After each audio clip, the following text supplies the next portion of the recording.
Donc le collège, comme tu le sais, Fabrice a été fondé maintenant il y a bientôt 6 ans. On va fêter au mois d'avril les 5 ans des restaurants de qualité et du coup on est maintenant 1500 restaurants de qualité à travers toute la France et je crois qu'on est plus de 150 restaurants de qualité en Provence, Alpes, Côte d'Azur, Monaco.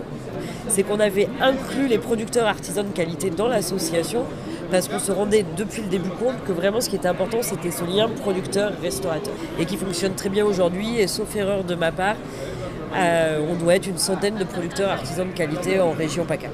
Le cahier des charges évolue tout le temps. On essaye de se professionnaliser. On a professionnalisé la façon dont on sélectionnait les restaurants, les producteurs.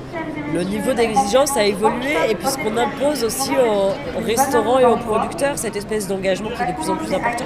On peut être maraîcher, il y a des marailleurs, il y a des éleveurs, mais on va aussi avoir des métiers qu'on appelle plus d'artisanat, donc que ce soit des fromagers, des bouchers, ou même des artisans, je sais pas, des artisans confiseurs qui travaillent aussi avec des producteurs ou des confituriers comme on a à côté par exemple.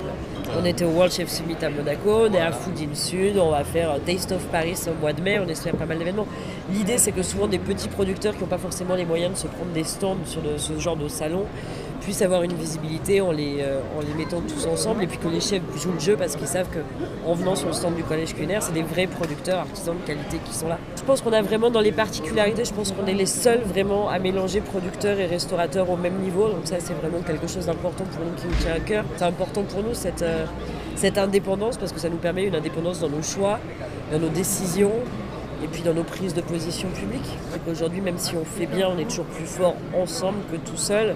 Et que s'il ne le fait pas pour lui, parce que de temps en temps on entend des restaurateurs dire mais moi je sais faire et moi mon restaurant est plein, s'il ne le fait pas pour lui, il faut qu'il le fasse pour le petit producteur parce que s'il ne le fait pas pour lui, tous ces producteurs ils vont disparaître et comme disait assez bien Arnaud Donquel qui fait partie de ta région, si je perds mon producteur, je perds mon identité culinaire.